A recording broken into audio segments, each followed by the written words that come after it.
हम चर्चा करना चाहेंगे कि आज कौन है महम का वाली वारिस। महम चौबीसी का इतिहास बहुत ही गौरवशाली इतिहास रहा है सत सिंह जी, चाहे वो राजनीतिक तौर पे हो या सामाजिक तौर पे।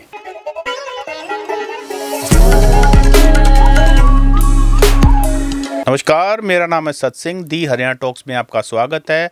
आज के बड़े मुद्दे में हम बात करेंगे रोहतक डिस्ट्रिक्ट की एक इम्पोर्टेंट विधानसभा महम विधानसभा के बारे में। महम विधानसभा की जब कभी भी राजनीति में बात करते हैं तो 1990 का वो दशक याद आ जाता है जब चौधरी देवीलाल यहाँ से चुनाव लड़ते थे और उसके बाद ओम प्रकाश चौटाला जी यहाँ चुनाव लड़ना चाहते थे और आनंद सिंह डांगी जिनको पंचायती कैंडिडेट बनाया गया था, और उसके बाद जो वहाँ विरोध हुआ, उसके बाद खून खराबा हुआ, बहुत बड़ा बवंडर मचा और नेशनल ही नहीं इंटरनेशनल मीडिया भी उसको कवरेज करने के लिए आए। तो महम के लोगों के बारे में कहा जाता है कि महम की जो विधानसभा है, एक बार जिसका ये साथ देते हैं उसको बहुत ऊपर तक राजनीतिक करियर में वो सक्सेस पाता है। लेकिन आज 2024 के विधानसभा चुनाव के बाद क्या हाल है विधानसभा का, कौन है महम विधानसभा का वाली वारिस, पूरी चर्चा करने के लिए मेरे साथी ओपी वशिष्ठ हैं। वशिष्ठ साहब, आपका स्वागत है। और स्वागत के साथ साथ मैं ये भी हम चर्चा करना चाहेंगे कि आज कौन है महम का वाली वारिस। महम चौबीसी का इतिहास बहुत ही गौरवशाली इतिहास रहा है सत सिंह जी, चाहे वो राजनीतिक तौर पे हो या सामाजिक तौर पे जी। क्योंकि महम चौबीसी का जो चबूतरा है वो सामाजिक मुद्दों को लेके बड़ा मुखर रहा है और बहुत बड़े बड़े जो महम चौबीसी के जो सामाजिक मुद्दे हैं उनका हल किया है। और राजनीतिक तौर पे तो आपने अब डिस्कस किया ही, चर्चा की है कि यहाँ से चौधरी देवीलाल जब देश के उप प्रधानमंत्री बने और वहाँ से इन्होंने रिज़ाइन किया और फिर उनके बेटे चौधरी ओम प्रकाश चौटाला यहाँ से उपचुनाव में उतरे थे और फिर एक कांड हुआ, खूनी संघर्ष हुआ और संसद में महम कांड की गूंज बहुत ज़बरदस्त तरीके से गूंजी थी। स्वर्गीय प्रधानमंत्री राजीव गांधी ने यहाँ पे जो बुलेट्स जो चली थी तो बुलेट्स की माला पहन के वो संसद में पहुँचे थे। तो महम जो है वो हमेशा ही राजनीतिक रूप से काफ़ी मजबूत इलाका रहा है। तो अब हम जी 2024 की बात करें, चुनाव अभी हाल ही में हुए हैं, तो अब वो जो नेता जो चौबीसी की जो आवाज़ उठाते थे ना, वो आवाज़ अब उस तरीके से नहीं उठ पा रही जो पहले उठती थी। हालांकि आनंद सिंह डांगी के बेटे जो है बलराम डांगी वो कांग्रेस से विधायक है, मौजूदा अभी निर्वाचित हुए हैं, लेकिन विपक्ष में होने की वजह से वो उतनी दमदार उनकी आवाज़ नहीं है, उतनी दमदार तरीके से लोगों के काम नहीं हो पा रहे हैं। और सबसे बड़ी बात तो ये है कि बीजेपी के जो कैंडिडेट हैं वो अपने ही निजी मामले में उलझे हुए हैं। तो जी बिल्कुल सही बात है। आपने 1990 से जैसे हमने बातचीत शुरू की तो 1990 में मुझे याद है इंडिया टुडे के फ्रंट पेज पर आया था महम, यानी कि जो ब्लड बाथ हुआ था, जो खूनी संघर्ष हुआ था, उसको लेकर के जो ना इंडिया टुडे जैसी बड़ी मैगजीन में और इंटरनेशनल मीडिया तक आई थी और डेमोक्रेसी को खतरा भी बताया गया था कि इस तरह की घटनाएं जो होती हैं। खैर, लेकिन आज के दिन हम बात करें, देखिए उस समय आनंद सिंह डांगी जी ने जो चुनाव लड़ करके पंचायती कैंडिडेट बने थे और उन्होंने अपने टाइम में खूब ही तो नौकरियां बांटी हैं सर। बांटी क्या, हर मतलब नौकरियां तो वहाँ पे ना ऐसे दी गई है महम इलाके में। आनंद सिंह डांगी ने अपने कार्यकाल में, खासकर जो भूपेंद्र सिंह हुड्डा जब 10 साल यहाँ पे मुख्यमंत्री रहे, तो महम के युवाओं को इतना रोज़गार मिला है, इतनी नौकरियां सरकारी डिपार्टमेंटों में मिली है कि ऐसा कोई गांव में, ऐसा कोई घर ऐसा नहीं होगा कि जो चुन डांगी साहब के पास जो उनके खास कार्यकर्ता है, वर्कर है, वो रहे और उनका कोई परिवार का बच्चा जो नौकरी लगने लायक था वो नौकरी नहीं लगा। देखो जो बीजेपी का एक आरोप है ना पर्ची खर्ची वाला, खर्ची का तो देखो हमें पता नहीं, महम वाला, लेकिन जिसकी पर्ची महम से आया है उसके जो नौकरी जो है, आनंद सिंह डांगी इतने मतलब मजबूत पॉलिटिशियन रहे हैं और महम की जनता को वो हमेशा ये ना अपने सर माथे पर रखते हैं, उनका जनता का, जनार्दन का जो फैसला है, और उनके लिए मरने मिटने के लिए भी आनंद सिंह डांगी हमेशा तैयार रहते हैं। लेकिन जनता भी कमज़ोर नहीं है, कभी भी आनंद सिंह डांगी को झुकने नहीं दिया। देखो महम विधानसभा में ना 2 लॉबी हैं, एक प्रो दांगी और एक एंटी, दोनों ही बड़ी मजबूत हैं और थोड़ा सा ही फर्क है उनके अंदर। इसलिए 2019 में दांगी साहब चुनाव भी हार गए थे और एक ऐसे नेता का जन्म हुआ जिनका नाम बलराज कुंडू है। बलराज कुंडू नेता कम सामाजिक कार्यकर्ता ज़्यादा अपने आप को साबित करने में सफल भी हुए और वो उन्होंने करके भी दिखाया। देखो बलराज कुंडू जो है वो एज ए पॉलिटिशियन 2019 के चुनाव में जब वो विधायक बने, उससे पहले बेशक वो जिला परिषद के चेयरमैन भी रहे और वो राजनीतिक ही उनकी जिज्ञासा थी, राजनीति में ही आने की। उन्होंने बाद में अपनी पार्टी अलग भी बनाई, लेकिन वो जो है सामाजिक कार्यकर्ता के रूप में उनकी पहचान ज़्यादा थी और उन्होंने महम हलके में जो बेटियों के लिए जो 18-20 बसें चलाई निःशुल्क, उससे महम की बेटियां हायर एजुकेशन लेने में काफ़ी सक्सेस हुई है, कामयाब हुई है और उन परिवारों को एक ऐसा मंच मिला, ये बसों की उससे एक ऐसा रास्ता मिल गया अपनी बेटियों को महम के गांव से निकाल के रोहतक यूनिवर्सिटी और कॉलेज में भेजने का। बिल्कुल वशीद साहब, ये जो आपने बात कही ना, हमारे गांव की बेटियां, महम इलाके की बेटियां, और बताते हैं कि सिर्फ महम की नहीं, बहुत सारे और भी इलाके हैं जहां बलराज कुंडू की बसें चलती हैं और बेटियों से 1 रुपया नहीं लिया जाता उसके लिए। लेकिन एक बात मैं ज़रूर यहाँ पॉइंट आउट करना चाहूँगा, बलराज कुंडू समाज सेवी आपने कहा, लेकिन वो 2024 में चुनाव परिणाम के बाद व्यापारी निकले, क्योंकि जैसे चुनाव हार गए उन्होंने सारी बसें बंद कर दी। मुझे याद है चुनाव कि जब चल रहा था तो एक दिन मैंने उनका इंटरव्यू किया था महम जा कर के, और यही सवाल मैंने पूछा था कि कुंडू साहब, अगर चुनाव का परिणाम आपके अनुसार नहीं आया, आप नहीं जीते, तो क्या ये जो बसें आप चला रहे हो बंद तो नहीं कर दोगे? बेटियों का जो फ्यूचर वो बीच में तो नहीं लटक जाएगा? उन्होंने कहा भाई जब तक मैं जीऊँगा बेटियों के लिए बसें यूं ही चलती रहेंगी। चुनाव का परिणाम आया और समाज सेवी का, बिजनेसमैन का रूप सामने आ गया। देखो मैं इस बारे में आपकी बात को मैं आगे रखते हुए मैं इसको आगे बढ़ाना चाहूँगा, ऊपर रखते हुए। बलराज कुंडू इंसान अच्छा है, वो दिल से सोचता है, दिमाग से नहीं सोचता। और दिमाग से सोचने वाला पॉलिटिशियन होता है, दिल से सोचने वाला आम साधारण व्यक्ति होता है। अब जैसे उन्होंने 5 साल महम की जनता ने उनको विधायक बनाया, उन्होंने महम हलके के एक आदमी के दुख सुख में शामिल होने का प्रयास किया।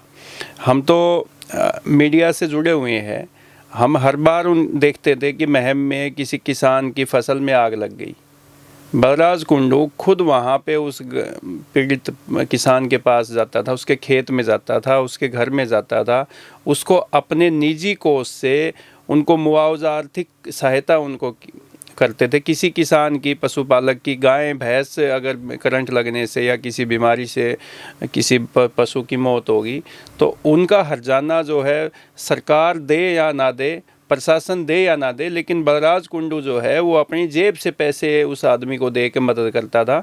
और ये बसों का जो काम है, आपने देखा कि 18 से बसें जो पूरे विधानसभा के प्रत्येक गांव को ये कनेक्ट करती थी, वहाँ से बच्चियों को लेकर रोहतक लाना ले जाना निःशुल्क। इसके अलावा आप लाखन माजरा में, महम में तो उन्होंने वे ई रिक्शा चला रखी थी कि जो बच्चे कॉलेज में, ITI में जाने वाली जो बच्चियां हैं वो ई रिक्शा से अपने जा सकते हैं, आज बस स्टैंड से लेके वहाँ तक वो आ जाए। और कोचिंग सेंटर चला रखा था लाखन माजरा में निःशुल्क, वहाँ से बच्चियों को कॉम्पिटिटिव एग्ज़ाम की तैयारी करवाई जाती थी। मैं ये रिपोर्ट मैंने भी की थी अखबार में कि जब हरियाणा पुलिस की भर्ती की जब लिस्ट आई थी तो महम की इलाके की सबसे ज़्यादा संख्या थी नौकरियों में बेटियों की। वसी साहब, आपने कहा कि जो बलराज कुंडू है वो दिल से सोचते हैं, दिमाग से नहीं सोचते, जबकि राजनीति जो है दिमाग से होती है। अब आप मुझे ये बताइए, बलराज कुंडू एक बहुत बड़े बिजनेसमैन भी हैं और उनका बिजनेस पूरे देश में फैला हुआ, और बताने वाले बताते हैं, हमारे पास तो इस तरह कोई सबूत नहीं है कि उनके बिजनेस के जो पार्टनर्स हैं वो बीजेपी के नेता हैं, शायद वो मंत्री भी रहे हैं, मतलब बहुत पावरफुल हैं।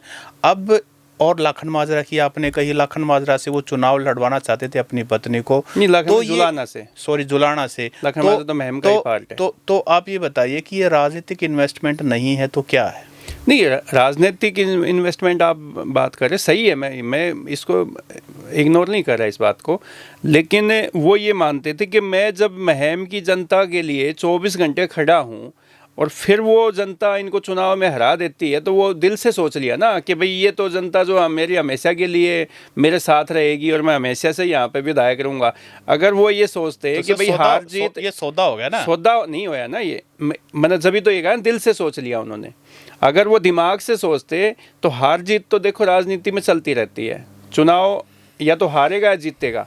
अगर उन्होंने लंबी पारी राजनीतिक जीवन में खेलनी थी तो वो बसें बंद नहीं करते, जो उन्होंने दिल से एकदम से डिसीजन लिया कि बसें बंद कर दो भाई। ये तो दिमाग से डिसीजन हो गया, दिमाग से नहीं हुआ ना, दिमाग से डिसीजन दिल से हुआ कि भाई इन लोगों ने हरा दिया और एकदम से उनको ठेस लगी और उन्होंने बसें बंद कर दी। देखो चुनाव में जीत हार तो चलती रहती है सर। अब मैं दिमाग से सोचते तो 1 या 2 बस और चला देते कि भाई देखिए मैं बेटियों की शिक्षा के लिए मैं कोई दिक्कत नहीं आने दूंगा। दिमाग से ऐसे सोचा है कि भाई मैं इतनी बड़ी इन्वेस्टमेंट कर रहा हूँ और ये लोग मुझे वोट नहीं दे रहे, उन्होंने मुझे हरा दिया है, तो मैं इनके लिए क्यों करूं? ये तो दिमाग से सोचोगे ना कि मैं नुकसान क्यों, मैं घाटे का सौदा क्यों करूं?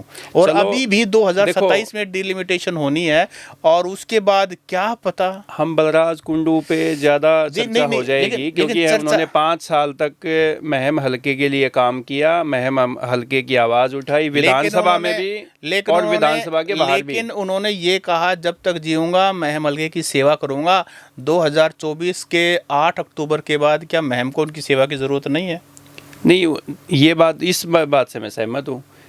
उन्होंने ये बात कही थी कि मैं महम के लिए हमेशा खड़ा रहूँगा, हमेशा इन्हीं के लिए मरूँगा, इसी के लिए जीऊँगा, लेकिन जैसे ही विधानसभा चुनाव हुए वो यहाँ से गायब हो गए। इसलिए मैं ये बात फिर आपको कह रहा हूँ कि दिमाग से वो काम लेते तो महम को छोड़ के भी नहीं भागते और बसें भी बंद नहीं होती और वो 2029 में फिर से वापस राजनीति में 2027 के साथ आते। 2027 में डिलिमिटेशन होनी है और सभी पॉलिटिशियन, सिर्फ एक कुंडू साहब की बात नहीं है। चलो कुंडू साहब ने तो कम से कम किया तो है, बाकी और भी तो नेता उन्होंने क्यों नहीं किया? चलो हम एक बार मान भी लें। चलो कुंडू के बाद कुंडू पे काफ़ी डिस्कस हो गया हमारा तो अभी आज का जो मुद्दा ये है कि महम का वाली वारिस कौन है। महम का वाली वारिस आज के टाइम में जनता का जैसे निर्वाचित जो जनप्रतिनिधि है वो कांग्रेस से बलराम सिंह डांगी है, लेकिन कांग्रेस विपक्ष में है, भाजपा सत्ता में है तीसरी बार, तो विपक्ष के विधायक की कितनी चलती है वो जग जाहिर है। और आनंद सिंह डांगी का अलग टेम्परामेंट था, उनकी अपनी अलग मजबूती थी। आज उनके बेटे हैं, वो कितना उनको राजनीतिक अनुभव कितना है, अभी उनको झटके लगेंगे राजनीति में आके। उसके बाद वो परिपक्व अभी तो है नहीं, क्योंकि अभी पिछले दिनों आप देखो चंडीगढ़ पुलिस के साथ वो एक वीडियो वायरल हुआ था, उसमें बलराम डांगी के मुंह से एक शब्द भी नहीं निकला, लेकिन बलराम डांगी गाड़ी में बैठे थे। हाँ मैं कह रहा हूँ एक शब्द भी नहीं निकला उनके मुंह से।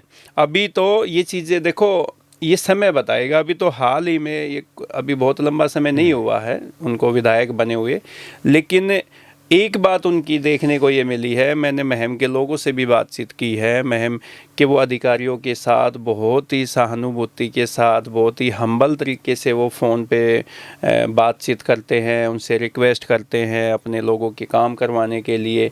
वो जो महम 24C का जो कड़क है ना, वो उनमें कम दिखाई दे रही है। वो महम की जनता के लिए एक हम्बल तरीके से आवाज़ रेज करे हैं। मैं आपको एक घटना बताता हूँ। अभी हाल ही में किसी की शादी थी, वहाँ सारे कांग्रेसी इकट्ठा हुए थे, तो बाहर से सांसद जयप्रकाश और कई सीनियर नेता शादी में एंट्री की। तो उस समय बलराम दांगी, दीपेंद्र सिंह हुड्डा और कई जने जो है ना भूपेंद्र सिंह हुड्डा भूपेंद्र सिंह हुड्डा सोफे बैठे। जैसे ही जयप्रकाश और जो बड़े सीनियर नेता है जो, तो बलराम दांगी जी ने बकायदा उठ करके उनका अभिवादन किया, बैठे बैठे हाथ नहीं मिलाया, पैर छू करके। और मैं ये कह रहा हूँ कि तो उस समय जो उनके जानकार लोग थे, जो दांगी साहब के सपोर्टर हैं, पुराने दोस्त हैं या उनके पिताजी के साथ थे, तो उन्होंने एक बात जो ऑब्जर्व करके कहा कि भाई हमें लग रहा था कि बलराम जो है ना शायद इतना जल्दी अडेप्ट नहीं होगा राजनीति से, लेकिन गजब का इनको जो देखो उनको काफ़ी उन्होंने अपने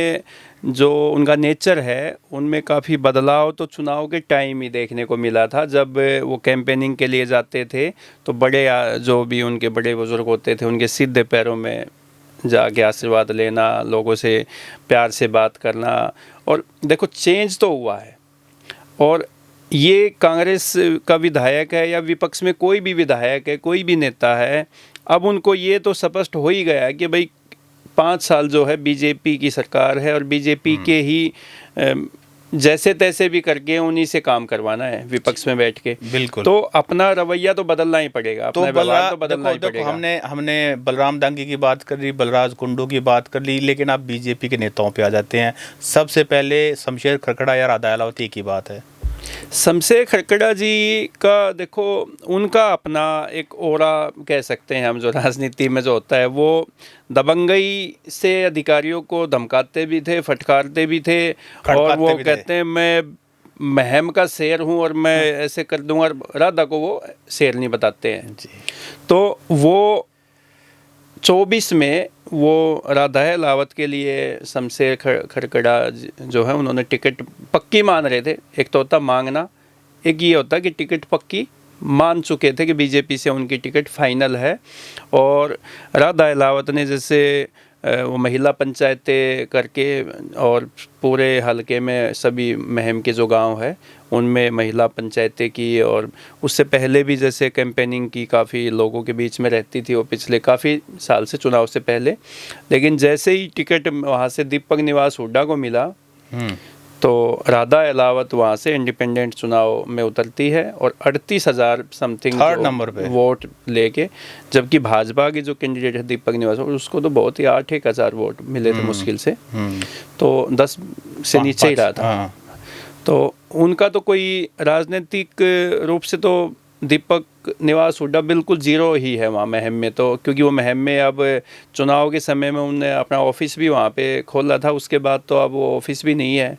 और अभी रही सही खसर जो है वो उनके एक निजी पारिवारिक मामला है उनकी पत्नी के साथ। पारिवारिक मामले का जिस तरह से मीडिया के सामने आके जिस तरह से वाद विवाद हुआ, जिस तरह की बातें सामने आई, देखिए पब्लिक आई के अंदर इस तरह की बातें जो है ना इमेज जो है ना एक नेता की खराब कर देती हैं। और भाजपा में देखो भाजपा की एक खासियत है कि भाजपा जहाँ पे उनके निर्वाचित विधायक है वो वहाँ का प्रतिनिधित्व करते हैं, और जहाँ पे उनके विधायक नहीं है वहाँ पे उनके जो कैंडिडेट है विधायक के वो वहाँ के विधायक के रूप में काम करते हैं। तो मुझे नहीं लगता कि महम में जो भाजपा के प्रत्याशी दीपक हुड्डा है वो एज ए विधायक के तौर पे वहाँ पे काम कर रहे हैं। मुझे नहीं लगता कि वो कितना उस पर खरा उतर पा रहे हैं। और वहाँ की जनता का तो ये है कि दीपक निवास हुड्डा तो अब नज़र ही नहीं आते हैं कहाँ पे। तो वहाँ का जो विधायक है, भाजपा का विधायक जो नहीं है मतलब प्रत्याशी है, वो उनका जो योगदान है महम में ना के बराबर है। तो यानी कि अब ये बताइए कि कांग्रेस का विधायक है लेकिन सरकार नहीं है, और उसके बाद बीजेपी का अपने बदले दीपक निवास हुड्डा, पुराने तक शमशेर खरकड़ा वो निष्कासित हो चुके हैं पार्टी से, तो ऐसे में अब वाली वारिस कौन है? देखो अब भाजपा के जो वाली वारिस है, भाजपा के लगा लो महम 24 के जो वाली वारिस है, देखो लोगों को काम करवाने हैं। तो आज जनता जो है, आज महम के लोग हैं वो सबसे ज़्यादा राज्यसभा सांसद रामचंद्र जांगड़ा के पास जा रहे हैं। और रामचंद्र जांगड़ा भी एज ए वहाँ के जनप्रतिनिधि होने के नाते, हालांकि सांसद तो पूरे हरियाणा की तरफ से उनको राज्यसभा में भेजा गया है, लेकिन वो एज ए विधायक की भूमिका में ज़्यादा नज़र आ रहे हैं। और गांव-गांव में लोगों के बीच में सामाजिक कार्यक्रमों में, राजनीतिक कार्यक्रमों में अब रामचंद्र जांगड़ा ही वहाँ पे जो सांसद है दिखाई दे रहे हैं। और लोग भी अपने काम जो लेके छोटे मोटे काम है वो रामचंद्र जांगड़ा के पास लेके जा रहे हैं। तो आज के टाइम में अगर देखा जाए तो महम जो 24C का जो वाली वारिस है वो रामचंद्र जांगड़ा जो सांसद है वही दिख रहे हैं। जी, तो रामचंद्र जांगड़ा जी ने पहले चुनाव भी कई लड़े हैं, कई बार वो गोहाना देखो में जनता से चुनाव जीत के तो वो कभी विधानसभा या लोकसभा में नहीं पहुंचे हैं। ये तो राज्यसभा की वजह से राज्यसभा में भाजपा ने उन पे दाव खेला और उनको ये इनाम दे दिया। लेकिन कंट्रोवर्शियल नेता भी हैं, बहुत बार ऐसी अनगढ़ जो हैं बातें कह देते हैं, बाद में उनको कई बार रिट्रैक्ट करना पड़ता है। पार्टी को भी सरकार को भी कई बार किरकिरी जो है वो सांसद की वजह से हुई है। एक बार तो उन्होंने नर्स के बारे में कोई विवादित टिप्पणी संसद में ही बोल दी थी कि उनके लिए काफ़ी प्रदेश की या देश की जो नर्स है, नर्सिंग स्टाफ है, उन्होंने भी काफ़ी उनकी निंदा की, उनके बयान की, और वो काफ़ी उन्होंने बाद में माफ़ी भी मांगनी पड़ी। तो जो महम विधानसभा के बड़े गांव कौन से हैं? महम 24C में तो बड़े गांव देखो ना, मोखरा सबसे बड़ा गांव है जहाँ से विधायक भी बने हैं। बलबीर बाली जो इनेलो की तरफ से 2 बार विधायक बने हैं, चुनाव भी लड़ा था, इस बार भी चुनाव लड़ा। लेकिन जब पार्टी आगे भाजपा अब मैदान में है, इंडिपेंडेंट कई मैदान में थे, बलराज कुंडू एक अच्छा विकल्प भाजपा ये महम की जनता को मिल चुका है, वहाँ से विधायक रह चुके हैं।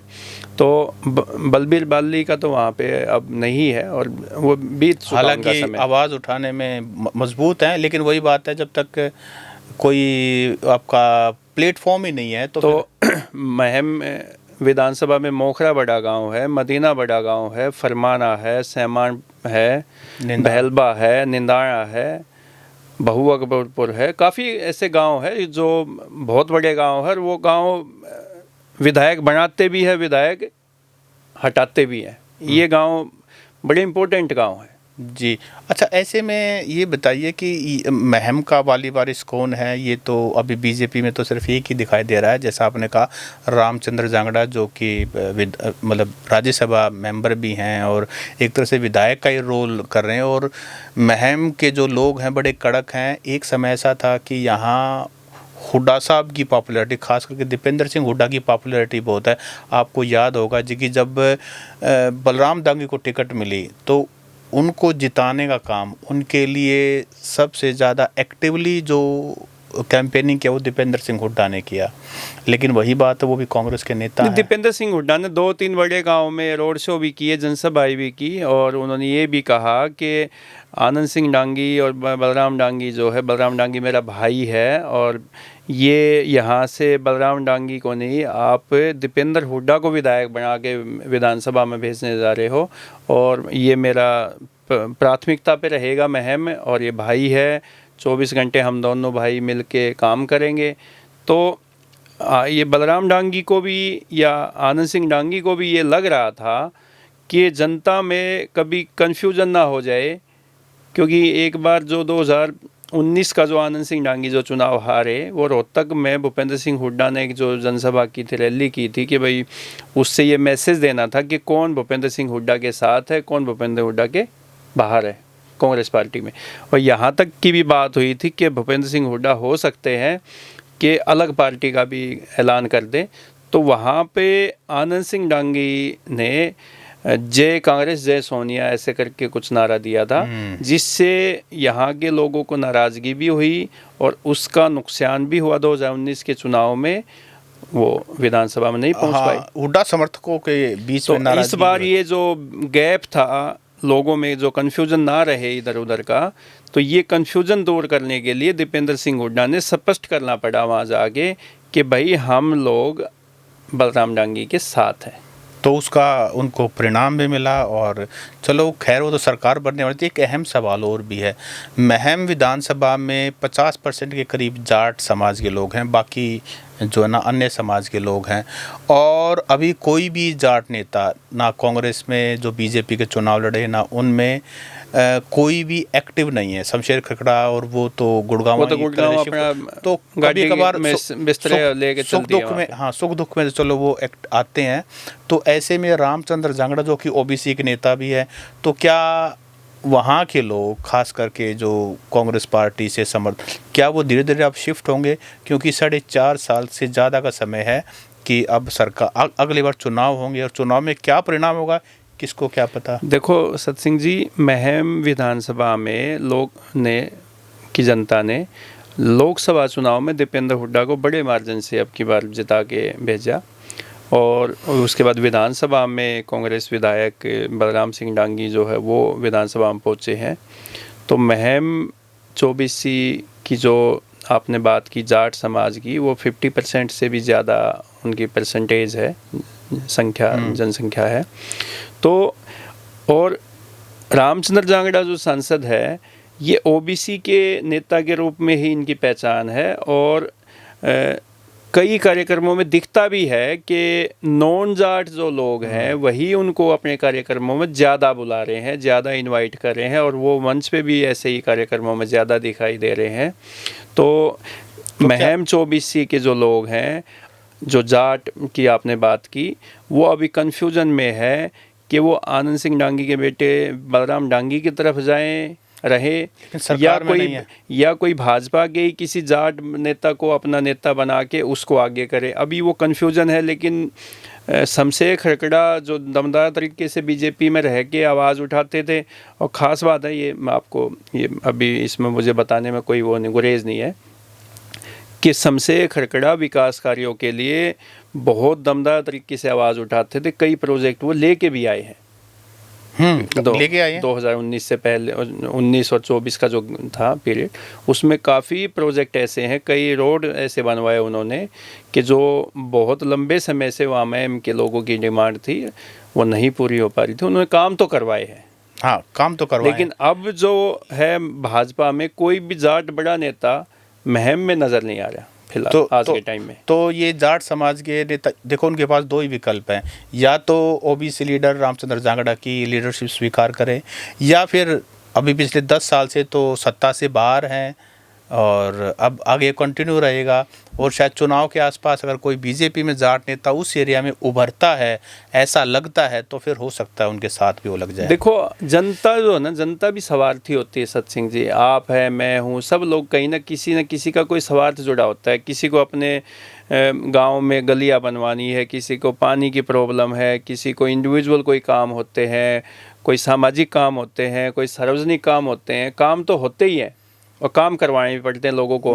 तो अब जो लोग हैं वो भाजपा की तरफ जाएंगे, ये तो कन्फर्म है। अब कितना जाएंगे, किस रास्ते से जाएंगे, वो अभी मुझे तो अभी कुछ नज़र नहीं आ रहा नहीं, लेकिन बहुत बड़ा शिफ्ट होने वाला है, इस तरह का अनुमान है, क्योंकि जाट जो है ना ज़्यादा समय तक पावर से दूर नहीं रह सकता, और अभी बहुत लंबा समय हो गया है।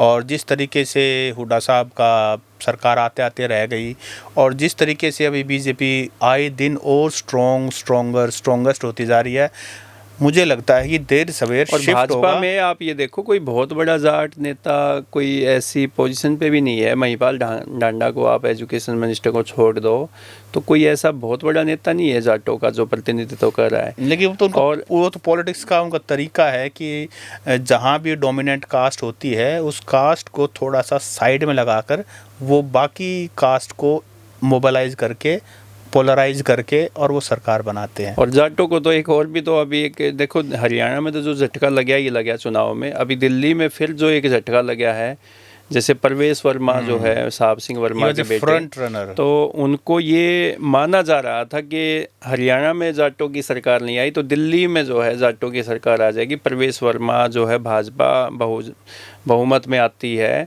तो परवेश वर्मा जो है सीएम के फेस होंगे। लेकिन जैसे ही स्पष्ट बहुमत बीजेपी को मिलता है, वहाँ पे रेखा गुप्ता बाजी मार दी जाती है। चरण सिंह के पोते का भी वेस्टर्न यूपी से क्या हाल है आपको पता ही है। उनको जिस तरीके से एक झुंझुना दे के छोड़ा हुआ है, तो जाटों का तो एक तरह से साड़ी साथी लगी नहीं, ऐसे तो नहीं है कि भाजपा ने, सरकार ने वैसे ये समीकरण अच्छे बना रखे हैं, यूँ तो नहीं कह सकते। आप गुजरात जो सबसे इम्पोर्टेंट प्रदेश है भाजपा के लिहाज से, जहाँ से मोदी जी संबंध रखते हैं, वहाँ से मुख्यमंत्री भी रहे हैं, वहाँ पे जो राज्यपाल है, कॉन्स्टिट्यूशनल पोस्ट है, वहाँ पे राज्यपाल है जो आचार्य देवव्रत हरियाणा से ही है, और उसके रीजंस अलग हैं।